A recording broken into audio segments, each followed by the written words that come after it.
Hello, everybody. Welcome back to the Trail Network podcast. I am joined today with the three other co-hosts. We are so happy to be with you today in your ears, listening wherever you are in the world. It is New Year's Eve for us today. You will be listening to this in 2025. Who wants to tell us how you're doing? Let's do a little pulse check. Leah, how you feeling? I'm good. I've been home in Salt Lake City for the better part of the last 8 days, which is lovely. And I've got no travel plans for like a month and a half. So I feel like it's rare that I can say there's nothing on the horizon, and that's a really relaxing place to be. So I'm good. I'm good. How about you, Rach? Tell them what you did today, Leah. Oh, okay. Tell them what you did today. This is fun. So Dakota Jones and Mike were planning on lapping Liberty Park, which is our one city park that we like to do workouts around. It's like 1.43 miles around. And their intentions were Dakota was going to run for 4 hours around Liberty Park, starting at 6:30 pace for the first hour, 6:20 pace, 6:10, and then 6-minute pace for the last hour. Mike was going to try to set a 50K PR, tagging along with Dakota. And then I was going to tag along for whatever I could physically do. And then I came up with the nice idea of doing 3x3 miles with them, which was the perfect amount. And then after I was done, I put on my head to toe puffy jacket and was like waddling around the park, going from side to side, crewing them and offering cheers. So really fun. Oh my So God. fun. I'm bummed we missed that. It was That's a a blast. hectic workout. So did they get it? Did Mike get his 50K PR? And Yeah, Dakota so finish the workout? Mike, what did he run? He ran 3:17 for 50K, which is Dang. awesome. Wow. He's training for Trans Gran Canaria right now, and I don't know if you guys have been following along with him and Finn's epic rivalry that they've been throwing down, but they've been throwing punches with different workouts on Strava back and forth, and it's been really fun to have kind of a passenger seat to what they're doing. And then Dakota is running Jackpot 100 in, I think, Valentine's weekend, and he was, That's surprising. I know, Where is that one? Nevada. Vegas? Isn't Yeah. it in Vegas? Vegas. I think it's Vegas. Jackpot?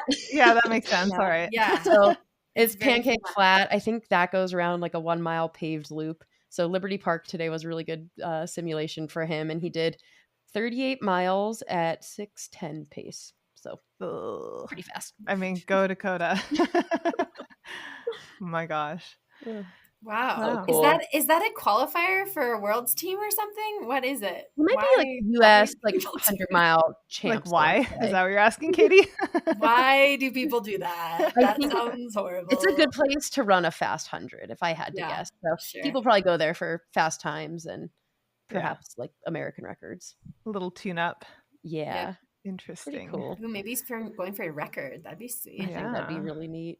Oh my Great. gosh. What are in you up to? February. We're in Portland, Oregon, visiting friends and family, actually staying at Tyler's parents' house. We drove here 2 days ago, and I've been telling everyone, we drove in one day, one push, with a Whoa. 2-year-old and a dog. How long did that take you? So it's an 11-hour drive, but we gained an hour, and we took 2 hours of break time. So it took 13 hours, but we gained an hour, so more like 12. But I'm just so proud of Lewis for tolerating being in his car seat that long. And yeah, Tyler did most of the driving while I studied for boards. So I don't know. I think that's pretty cool that we drove all in one day. He's a little ultra runner champion or That ultra sounds driving like ultra champion. mindset. I Yeah. know. Now we can't say I wouldn't even drive that far when someone talks about 100 Yeah. miles. What about you, Hilary? You just drove back from somewhere. Was it yesterday? No, Weren't I've you been mostly somewhere? here the last couple of weeks, which has been really nice. My sister and her family, they actually have a place down by Newport Beach now, which is like just south of LA. So I got to see my little nephews and spend time with them. We took them for like a big Korean barbecue meal. And yesterday we went skiing with Billy's family at Big Bear, which is like the local ski hill. And oh my God, I'm so spoiled because I grew up in Canada and I grew up with like good ski hills. And I'm not going to lie, it was the worst day of skiing I've ever done Oh in my my. life. Like Come it to was Mammoth. 100% You need to be man-made Mammoth. snow. No, I know, Katie, but like 4-hour drive versus like 2-hour drive. But I'll never go again. Like, I mean, sorry to any sponsors that'll You're drop so me for saying that. I'm just spoiled. kidding. I know. It was just the weirdest thing. Like they literally pile all the man-made snow just in the middle of the run. And like everywhere else is just bare. And then they use bales of hay that you walk around at the bottom. And because it's like muddy, and like it was a trip. Like it was just a really interesting Go to Big Bear experience. for Kodiak. Go in the summer. Yeah, much pretty. I mean, it basically was. I could have gone and run like a 100K and not touch snow. So, anyways, it was just like there's like a little cat flyby on your screen, Leah. That I was know, really I funny. love that tail. Oh my gosh, that was so cute. But anyways, so I was like just funny. Like I look at your guys' winters, all three of you, and I'm like, oh. But we tried. We tried hard. Our winter's been pretty weak though. Like, I don't know what's normal. It's my first year here, but it feels like kind of weak. It's been pretty weak. And like something Mike and I were saying last week, it's like if you're ever visiting Salt Lake City for skiing, I would never count on a December for good snow. I feel like it's January, February that actually ends up being decent. But we did finally get a big storm the last couple days. And I think it's finally feeling like winter. Mike takes the best photos of you in your red jacket though, Leah. Like they look so Christmassy. It's like snowy and red jacket, and like it just I'm always like, that's the perfect winter setting. That lead board that hit just right. Yeah. Did you see Leah's Santa earmuffs? No. Oh, cute. They were perfect. Yeah, I put my like what I thought was my like little Christmas Day running outfit on, and I was wearing like a red top, green pants, and then my little Santa earmuffs, and they make an appearance every Christmas Day when we go for a run, and I think I'm gonna have to keep them forever. Aw, So cute. that's great. Functional as well as fashionable. Totally. Katie, how's your Christmas been? It was awesome. We went to DC. That's where Pete's sister and her 4 kids are. And it's really fun because we have a 7 and 9-year-old. And so we get to actually do stuff. Like we went to the Air and Space Museum and went to the Washington Monument and we went to a Caps hockey game. And it was just really fun. I will say that the flight back was horrible. You guys we had a layover in Vegas and then flew to Reno to drive back to Mammoth. And it was one of those flights that you for sure thought it was over. Like, I had never experienced this before. People are screaming, people are praying, the Hail Mary. It was like, Whoa. it was bad. Turbulence? Flight attendant was like yelling at us, like, sit down. And people are like hitting the top of it. Was really, really, really bad. I was throwing up. Like it was really scary. Oh my God. And yeah, it was really bad. So not to put a damper on it, I will say though, it was definitely one of those moments where you land and you're like, oh, I'm a changed person, like forever. Like I think I'm a new, like I have reborn into something else. Like Jimmy Stewart in It's a Wonderful Life when he comes back.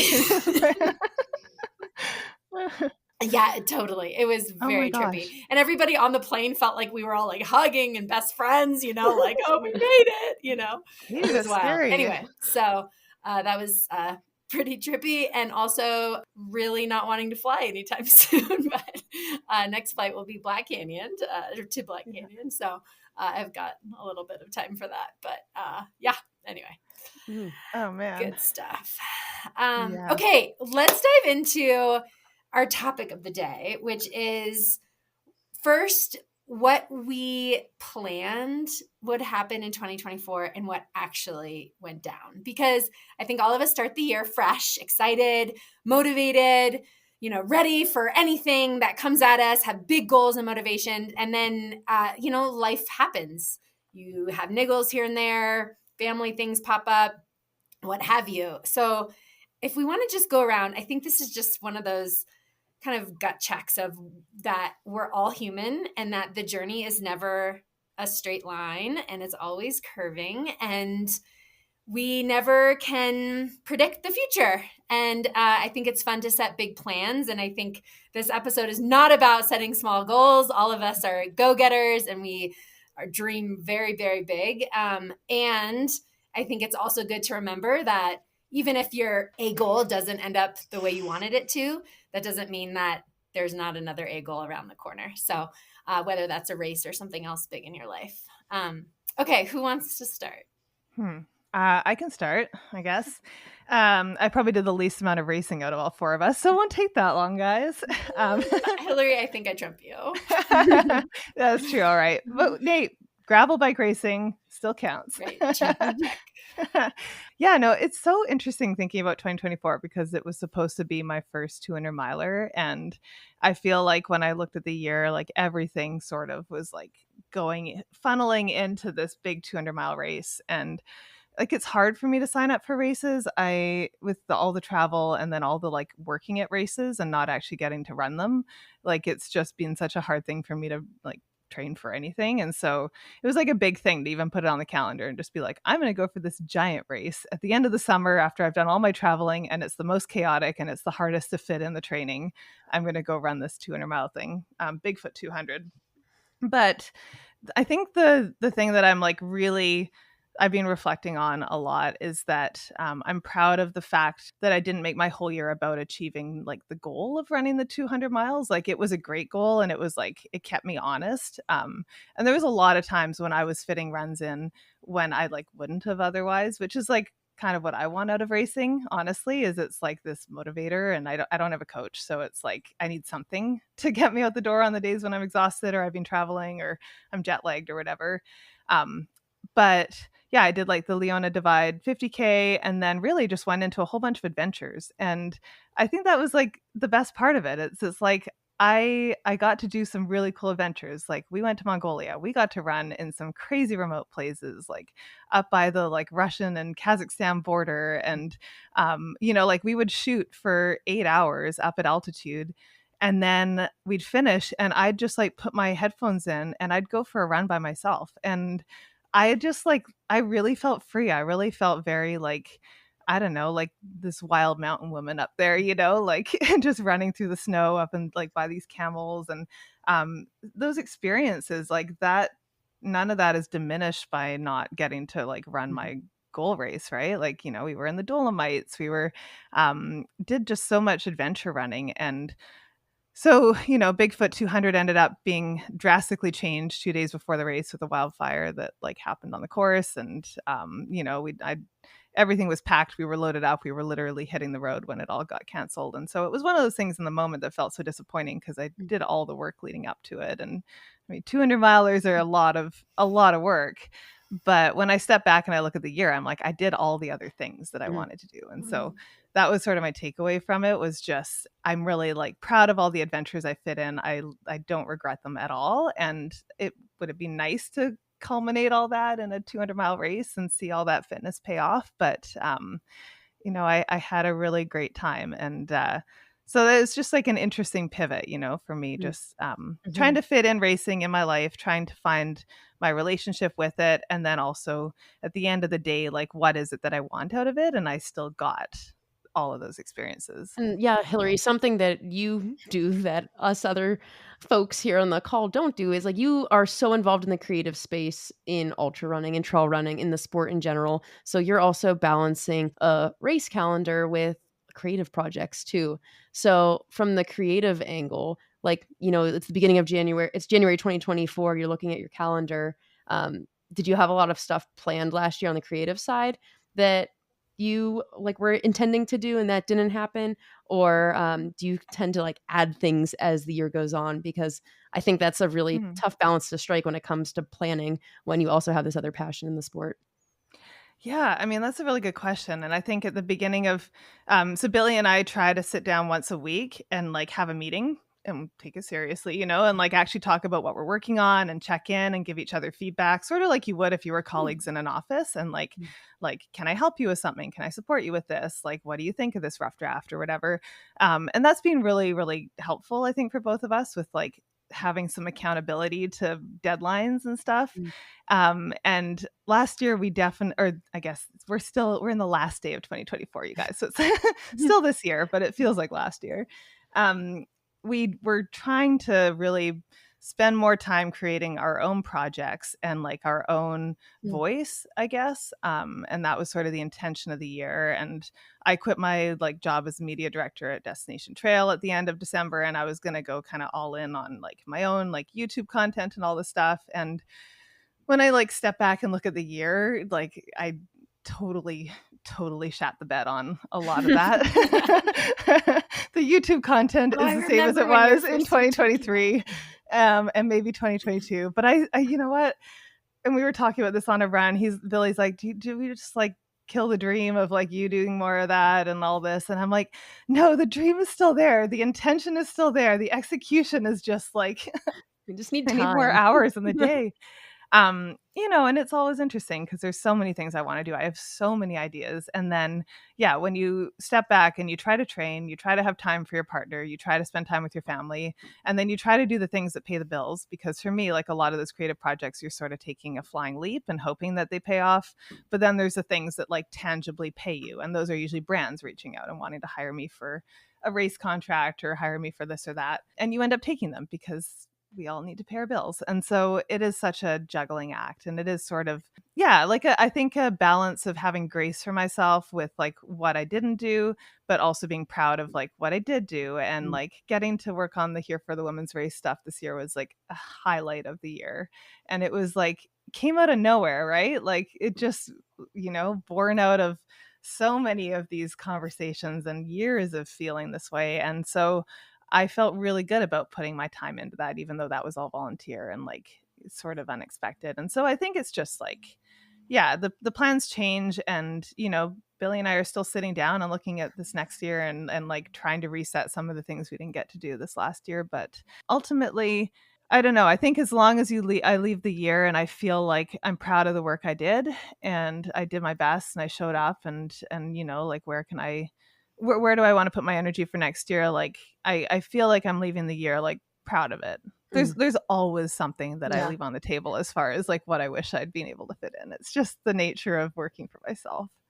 I like your reflection too on like kind of your body of work, not necessarily your race results, but like the experiences that you had and the adventures that you went on, and how, sure, like in the eyes of a sponsor, in the eyes of like the running community, they see your ultra sign up resume, but like they don't see like how fed your soul was by all these like cool trips that you took and adventure runs that you went on. And like think ultimately like a true pure trail runner, like I think we all are, is like not defined by your results or like even the races that you lined up for, but really like the memories that you collected and like experiences that you had. Because that's why we do it. Like we don't do it to like stack up a good year of results. It's like you're seeking out these experiences and these like connections with people. And I think you crushed that this year, Hilary, even though you didn't get your 200 miler.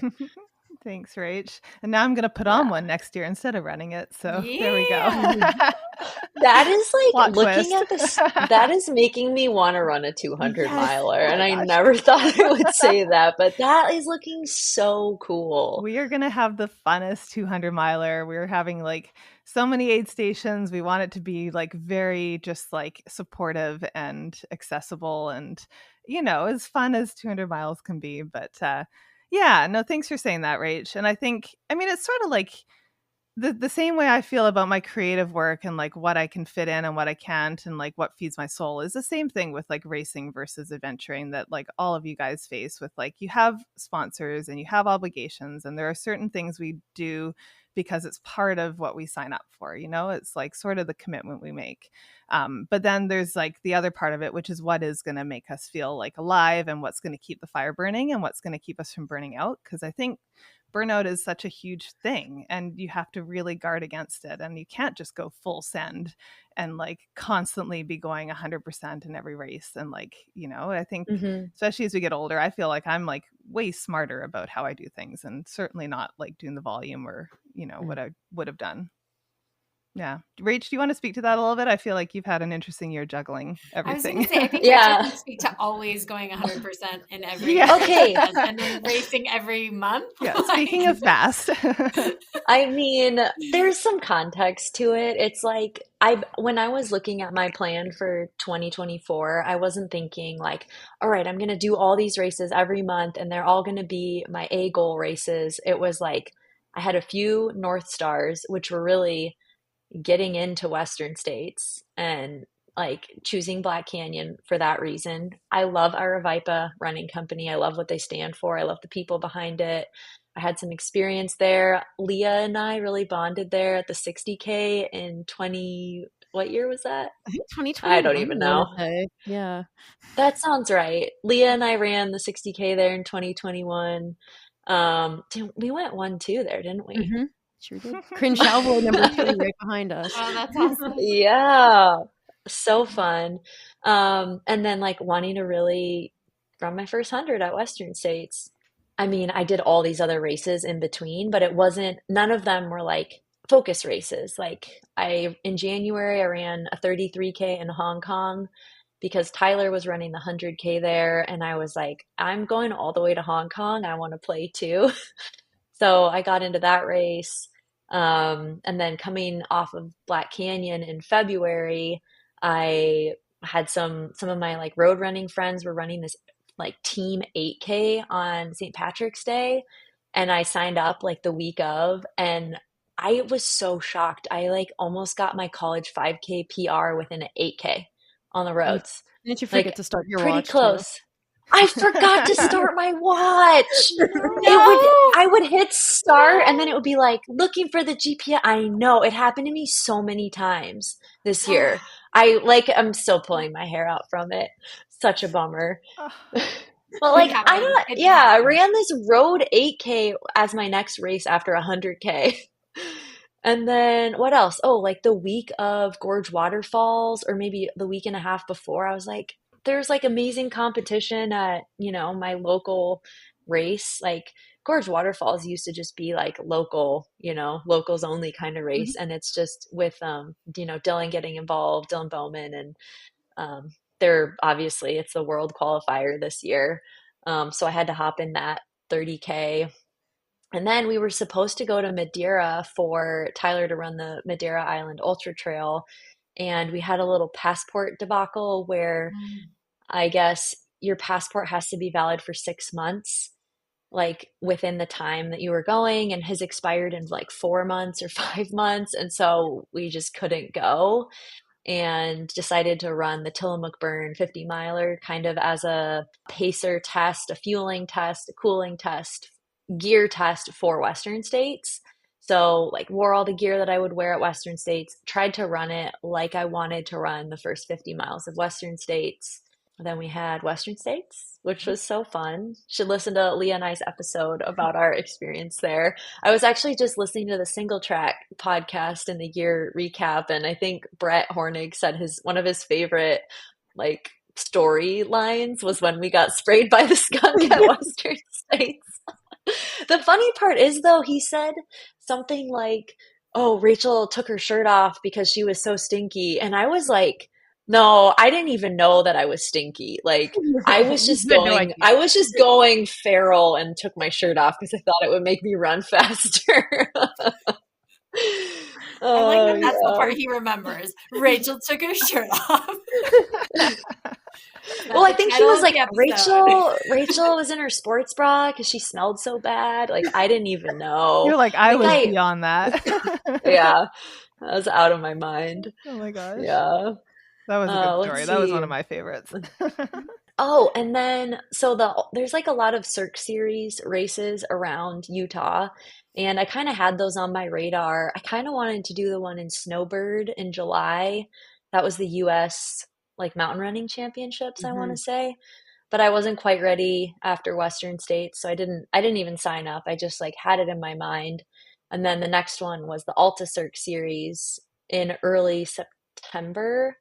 And I also signed up for that like the week before. I ended up getting pulled into a shift at the hospital to cover for one of my co-residents like the day before the race.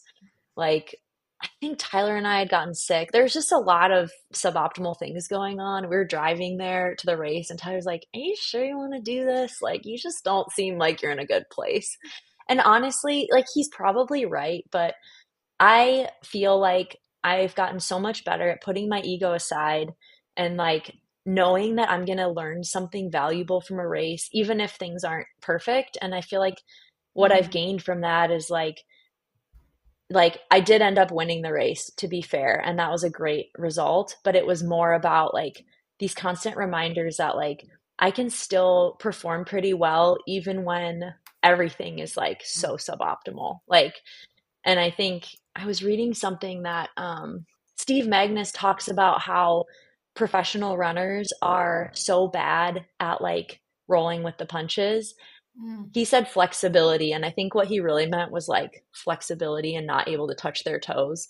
But I was reading it as like flexibility as in like being able to deal with adversity, your travel plans get messed up, etc. And have you guys seen Sprint, the YouTube documentary? Yeah. Oh, it's so good. So Julian Alfred, hearing her coach, she won the 100-meter dash at the Olympics. Her coach talked about how like she was such a champion because she was able to just like deal with stuff. Like, you know, if someone said something to her that she didn't like, or her travel plans got messed up, or she didn't have her right socks, or, you know, all these things that seem like people just can spiral from, but she was like, whatever, I'm still going to crush it. So I feel like I've been trying to like train that in myself because I've historically been kind of a head case and like get stressed out super easily. So I think for me, yes, I raced a lot, but it wasn't about like the result. It was more about the repetition of like getting a lot of racing experience and putting myself on the line and trying to just do the best I could when the conditions weren't always perfect. Totally. And like Rach, something that was really cool to see was like your last two races of the season, Mammoth and JFK. Like it seemed like those were races that like you had kind of pseudo planned for, but like you planned for them once you kind of knew what your life was throwing at you and what you could handle and what you could manage in training. So I think like going into the year, or at least like midsummer, you had talked about like maybe I'll do Cape Town, maybe I'll do JFK, but then recognizing like once you're fully invested and immersed in your residency, you're going to know what you can handle in training, what you can handle in your life, and like what is truly attainable and doable. And I thought that was really cool. It's like you gave yourself options and you gave yourself the opportunity to be flexible and have a choice there, but you were kind of reading what life was giving you, and kind of moving in whatever direction it pushed you. And I thought that was a really cool way of being flexible as the year progressed. Thanks for bringing that up, Leah. I kind of forgot. I actually like really wanted to do Ultra Trail Cape Town. Like it just sounded so much more inspiring to me. But then I was like, the training that would require, the travel that would require was just not compatible. So like, I think having a couple different pathways, you know, who we should have on to talk about this is Danny Moreno. She has like a whole spreadsheet of like, if this, then that, like her whole calendar. I would love. Does she? She's a spreadsheet queen. Yeah. She has That's like a awesome. whole, the runner's binder. Yeah. I need that. All of us, when we started this podcast, which in December of 2023 is when we kind of started talking, which is fun that it's almost been a year. I guess our first podcast was in February, but then we didn't actually release it. And then we didn't Took a really start minute. until anyway, but Rachel, that was one of the first things you said was, hey, I'm starting residency. I don't know what my future holds. And you're really upfront about it. And all of us, it's kind of set the tone for our format that we can all lean in on each other. Some weeks we can make it, some weeks we can't. And we just have all been really flexible with it and honest and transparent about what our life what we can bring to the table. And anyway, I really, really respect that and kind of setting that tone. And also when other people rely on you, being able to like set some expectations in the beginning, so that we all know what we're getting ourselves into. And anyway, so thank you for that. And I think it helps shape the podcast really. So.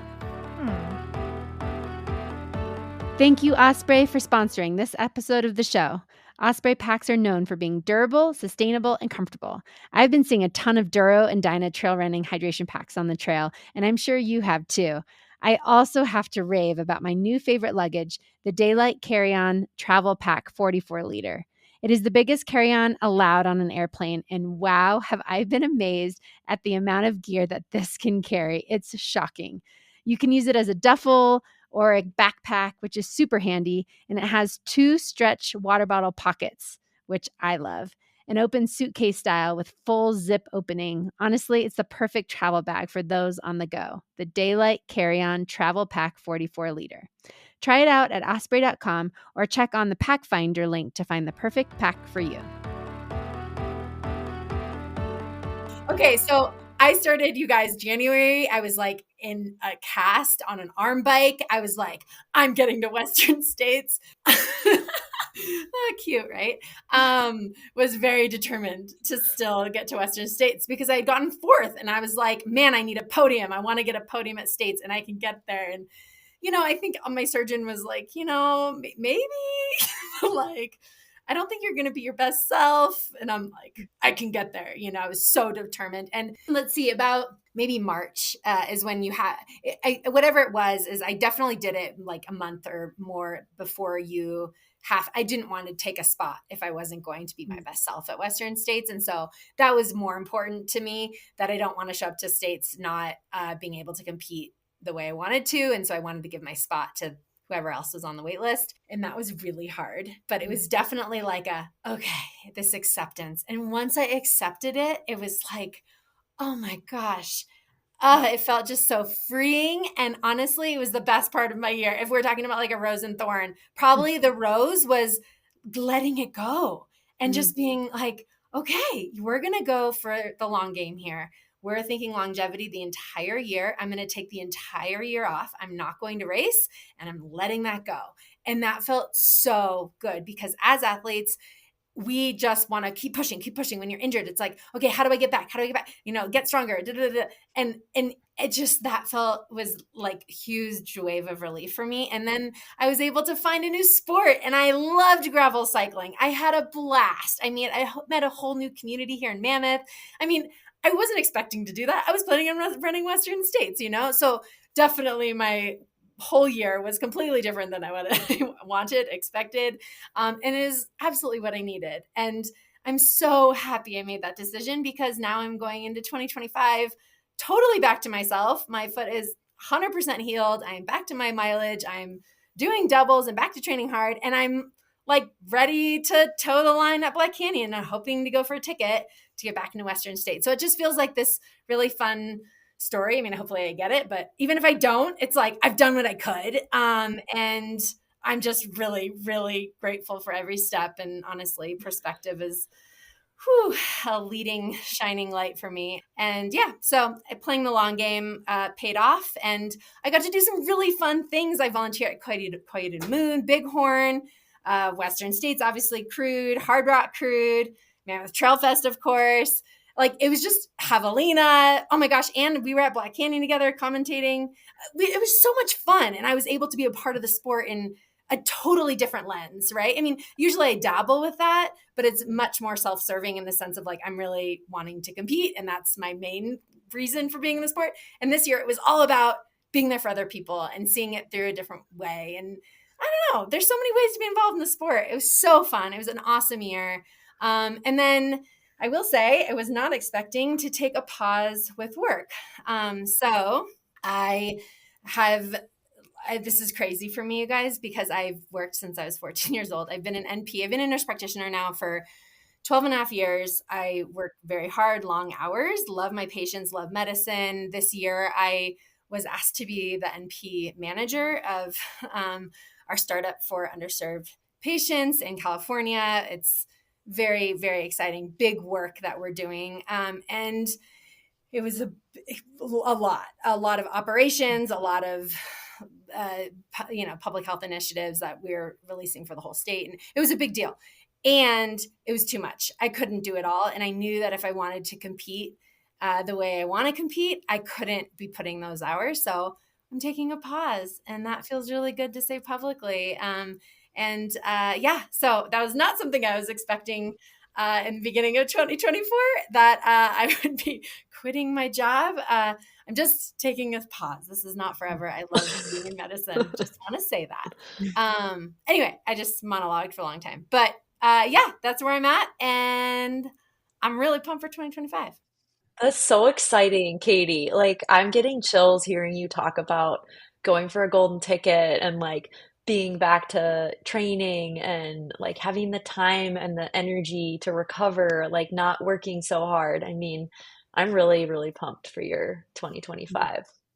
I'm excited. I just want to be present. I want to enjoy this. I feel like we all deserve to enjoy it, but like, man, like being in a cast or an ortho boot or scooter crutches for like a year and a half was just really not fun. And yeah, I'm really, really grateful for this opportunity. And I have a new sponsor. So there's going to be a new. Can you announce it?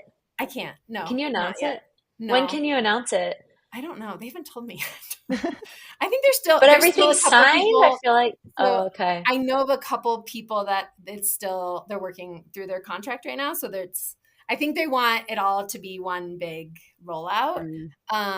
But anyways, so it does feel like a little breath of fresh life, like fresh air. I don't know. I'm excited. They're so lucky to have you, whoever they are. You know. Okay. I know. I'm just trying to keep it mysterious. That's right. I didn't tell anybody.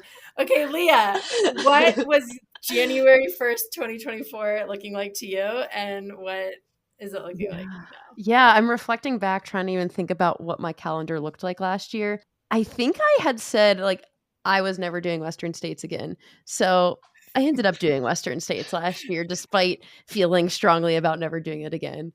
But yeah, that's how I started out my year. I think I wanted my year last year to be largely geared towards UTMB with my first ever 6-day event up front, which was further in March. That all changed, and I don't know when that changed, but I think it changed probably after further. I did further in March. That was, a life experience in itself. And I was planning my year then based on how I came out of further on the other side. And how I came out of further on the other side was like extremely arthritic for like 3 or 4 weeks straight, which I was not expecting, but like muscularly about a month later, I felt awesome, which was a great place to be in. I felt like given my training leading up to further and doing 400 miles there, I actually came out okay. And I was surprised by that and quite happy by that. And I think come April, then I was like, okay, well, I think I can do Western States. And I actually think I can put mostly a best foot forward there. I still stand by the fact that like I've had good Western States to date, but like one of these years I want to have like a beautiful like build up to it to truly see what I can do there. But I'm very proud of my last 3 Western States. And I think this one was another one of those ones where I'm like, good build up, good execution, like still want more out of myself and still know that I have a lot to give there. So I think somewhere between March and June, then I must have decided on Western States and then planned on Mike doing UTMB and like I would support him there. So then post Western States, I was like, okay, yeah, Mike can do UTMB. I'll support him there. I'll spend our time. Well, then I quit my job. I quit my job and then took another job that started in September, which I ended up having 5 weeks of unemployment this summer, which we spent like 3 to 4 of those in Europe, which was awesome. And can we talk about your plan that like every summer you have? Yeah, it's you. Everybody listen to this wise words of Leah.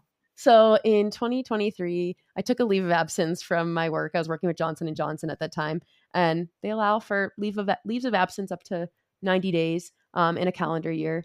And I took that, and it was amazing. It gave me like, truthfully, like an opportunity to step away. I was really burnt out mentally and was just struggling in the job and like wanted a lot more out of it and just wasn't finding like a lot of my needs were met. And like, if anybody knows me, I'm the most like conflict averse passive person alive. So me setting boundaries and like being assertive and like asking for what I want is truthful. Like it's the most difficult thing for me to do in the world. And that was like my first time ever just like standing up for myself at a job and saying like, these are the things that I need. If these don't happen, it's going to be very difficult for me to come back. So I got a leave of absence, which was amazing. And it happened to be over the summer when I was training for UTMB, and it was lovely. And I spent like 4 weeks living with Rachel out in Les Houches, just outside of Chamonix, and ran my first UTMB. Oh, great. And crushed it. Crushed it, by the way.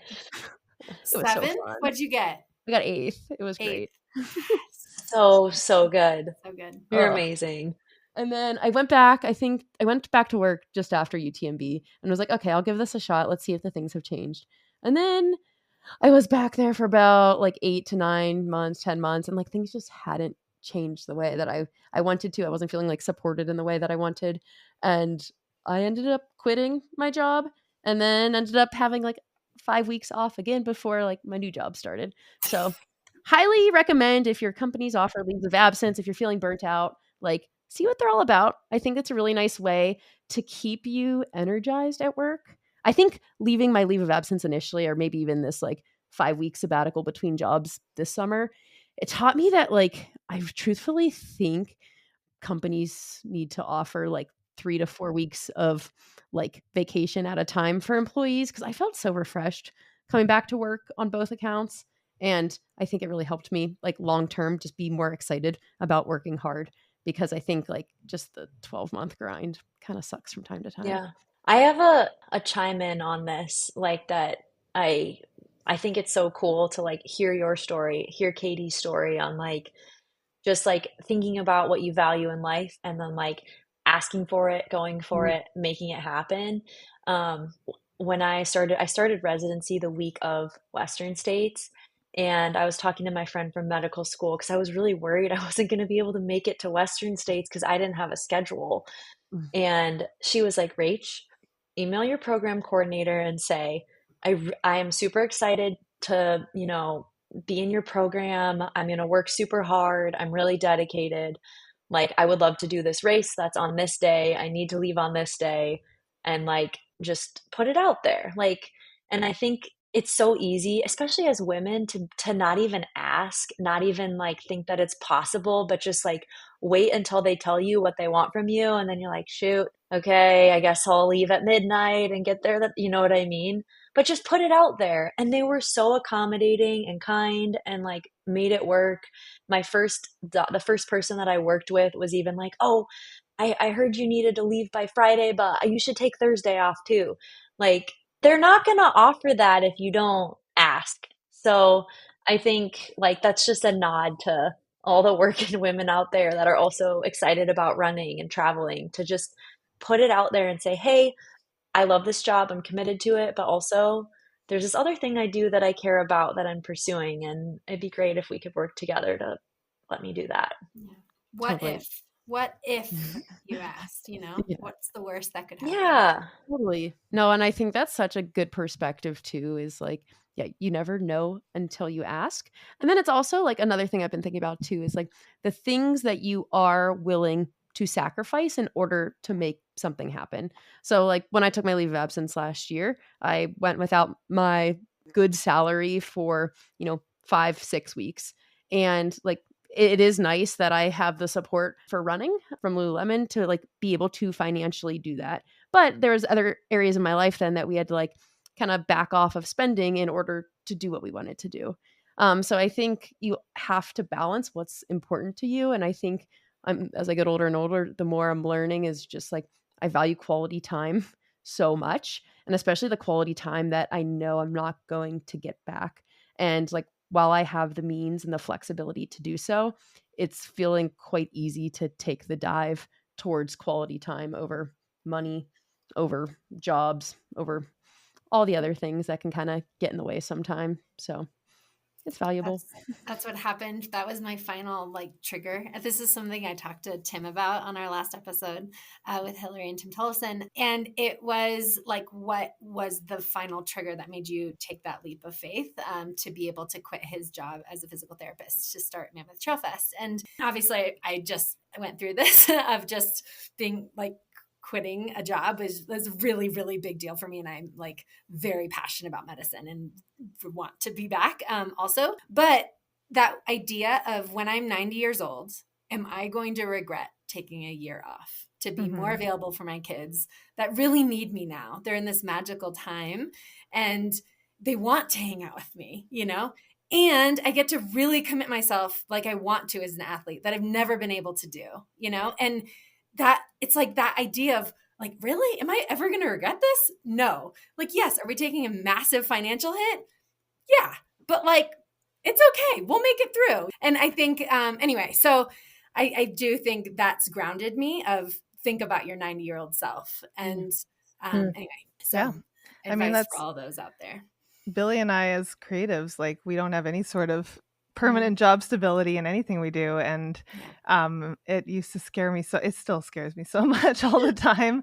But it's that thing of like, I know I could always go back and work in an office job. Like I know that's there if I ever want it. Mm-hmm. And in the meantime, I'm just going to like go full send on the things that fill me up and like try my hardest, because I'll never regret trying my hardest to like create like a life I want. And it's like way more than a job and a career, right? It's like, yeah, you step back and I look at all of you guys on my little screen here and I'm like, you have such beautiful lives you're building. And like, I feel like it's such a shame when people don't zoom out and see that, and they just get so stuck in like, I need to do this, I have to bring home this paycheck, I have to do that. And like there's a certain amount of commitments we all have, but like where you can build the life that fills you up, you know, like create that life, because it's so precious. And yeah, I feel like all of us have really kind of leaned into that this year, right, in different ways.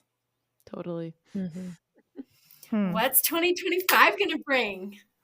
Well, Leah had a couple other things on her calendar too. Like you had a couple other races. Oh yeah, you didn't like you were gonna do Hellgate, and then you just had other life stuff going on. You're like didn't end up doing that, and that's not something that like the world knows that like you know you have these other things in the works.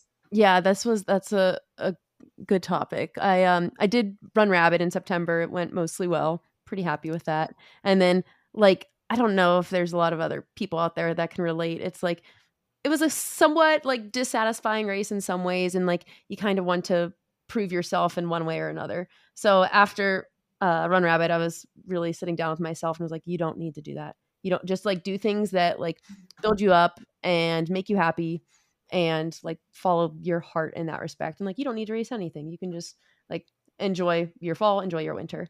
And if I've learned anything about myself the last few winters, it's that like if I force a race in November, December, that like doesn't always end well. And I think I need to like actually sit with those facts sometimes. However, I was feeling good this fall after some time passed, and Mike and I were going back and forth about whether we wanted to run Hellgate 100K, which is back in Virginia where we have lots of family. And we'd toggled back and forth, reach out to the race director. He let us in the race last minute. We were going, and then we just experienced like lots of like sickness and sadness and death in the family, that it was like week of the race. And it was just one of those things that like emotionally could not happen. Like physically we could have been in Virginia and like run the race and then got our butts up to Pennsylvania like that night, sure, but like emotionally, mentally, like as a human, like was not even in the cards.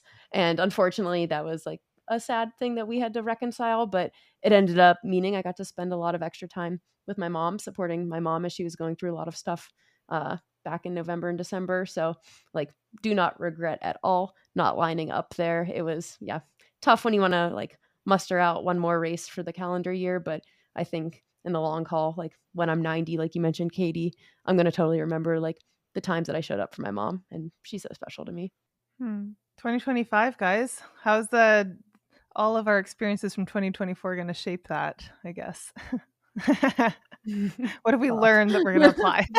I think 2025 is going to be the year of Katie. Like full force Katie is like, I'm scared. I just want to be happy. Honestly, I don't know if I'm hoping that I'm going to be able to get back to like full fitness enough for Black Canyon. I'm hoping. Like, I think I'm going to be there. But even, you know, Katie, listen, even if you're not, even if you're at 70%, I think your experience and your passion and your competitiveness, like that's gonna get you to wherever you need to be. Rachel, like so seriously, I just want to be stoked all year. I just want to race. I want to I really am hoping that my body holds up. I think it will. I mean, there's no reason to not. And I think when we say like, what are you going to let go? I'm going to let go having a broken bone for 2 years. I'm going to let go of surgery consults and PRP and Forteo and bone stimulators and shockwave therapy and all of the things. I am so done with it and like moving on. And yeah, I think what I'm taking with me though, that I learned a lot when it comes to all of that, is paying attention to my body. Because I think like all of us, life is busy. You just on to the next, squeeze in that run where you can. It's like never having time to recover. kind of like seeing a niggle, but like moving on from it because you don't have time to deal with it. It's like that. I'm not going to let that happen. If I'm feeling any sort of something, I'm going to pay attention to it and pay attention to my body. I'm really excited about the time and space to do that and setting those priorities. So that's one of many things, but yeah, one thing I thought of. What are you guys going to take with you? Hilary, what are you going to take with you? I mean, it's well, speaking of racing, I unexpectedly got into hard rock, like Leah and I talked about a few weeks ago, our joint surprise, which is just like, yeah, kind of ironic. It's the one year that maybe I wasn't sitting there holding my breath and hoping I'd get in. And so it's been kind of fun to sit down and be like, okay, well, what does that look like? And just get excited again, I guess. And it's a huge honor to get to toe the line at a race like that. And I want to give it my all.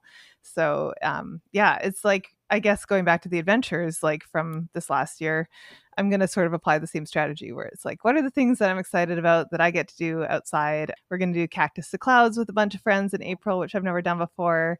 We're going to try to get into the Eastern Sierra and just like camp out there and get some adventures in and like make it fun. Like I really want to have some good adventures, and like that'll make me feel really stoked lining up at Hard Rock. So yeah, that's sort of like where I'm building to, I guess. And then I don't know, I'll make plans for the rest of the year after that. We'll see we'll see how that goes. But it is fun to feel like, okay, like I want to get fit again. I want to be strong. I want to do more strength training. That is my goal for 2025. Same. Yes. I have a membership at a Really? gym now. I am trying, but I need a strength training plan. If any of you are coaches, please let me know. I need a plan. But yeah, I feel like Katie, like you were saying, just like listening to your body and also like being smart, being strong, being just like, yeah, I don't know, like not ignoring things, not letting things kind of slide and hoping it'll just work out. Cause I feel like that maybe worked in my 20s and not so much anymore. I got a good like strength philosophy that will take 20 seconds. Incorporate a squat, hinge, push, pull, carry. I think that's maybe there's a sixth one, but like a squat, a hinge, like an RDL, push, like a push up, pull, like a pull up or a bent over row, and then a carry, like an overhead carry or a farmer's carry. Like you can just like think about those different movements and incorporate them. Like Tyler and I went through a stretch where we just were not doing any strength. And I feel like our strength coach back in Portland, he was talking to him on the phone. He's like, Tyler, just do one of the 6, 1 day a week. Like you finish your run, just do one of them. Like, and I feel like I need to do that too. I'm telling myself this. That's like a big goal for the new year. I like that. That's very functional. That's what I like. Yeah. Leah, what about you? I think next year, leaning into just like flexibility and feeling good. It's really easy, like we mentioned, about like looking at your calendar as it stands for the year and like taking it at its worth. And I think something I'm going to lean in this year is like run the races that I feel like inspired by and excited by and like I feel good for, and not force the others, and making sure that I am showing up for my best self for like a few A races for the calendar year, Hard Rock being one of those. That's probably like the prime A race for the year.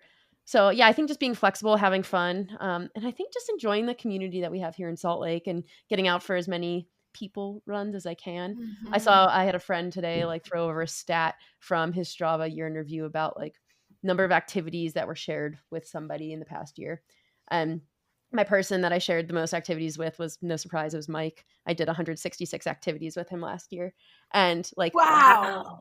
We've got the time and we've got amazing. Like, no family yet, and we have the bandwidth to do so. So I'm like, I love sharing miles with people. I run with people all the time. So I would love if like I had 166 activities with other people that aren't just Mike next year.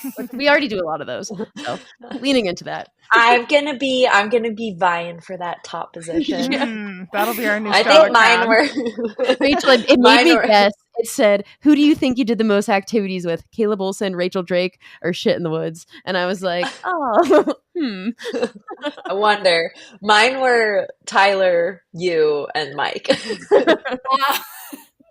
That's funny. Oh, I love that. Yeah. Wait, so Leah, you awesome. actually are not doing Western States this year? I'm not going to do Western You're not States going to do the this year. double? No. No Yeah, way. give I hard think rock I will. respect. I think Billy will be happy to hear that. He's been asking me for a couple years now to help on the commentary side of Oh things. yeah, So. he's waiting. He's like, has she confirmed it? Has she? Yeah. That's so funny. Heard Aw, it here well, first. That'll be fun to do commentary at Western States, though. I'm so excited. Yeah, it's like I love being on the other side of it. Like it's such a great race to just be part of, right? Totally. Yeah, And You I've don't have to never run it every I've year. never done cool. that before, so I'm just so excited. It's That's so fast, it's awesome. furious. Lots to talk about. Yeah. Aw, well, this has been a wonderful way to end the year, you guys. It's it's been an amazing year just building the podcast. Kind of crazy. The friendships, I feel like we've all grown through it, and just so grateful for all of you in my life. So grateful for all of our listeners who've joined us this year, who've sent us like really wonderful, thoughtful messages. We read every single one. We share them with the group if one of us sees them. Like it really means a lot to us. And this is a labor of love for all of us. You know, it's something that we just want to come together to bring our knowledge to share it, to hopefully give you something to think about, or just like, be able to open more doors to talking about some of these issues. And so send them our way. If you have any burning questions for 2025, we are here to talk about it. And love all of you guys. Happy New Year. Happy New Year! Happy New Year! Champagne time.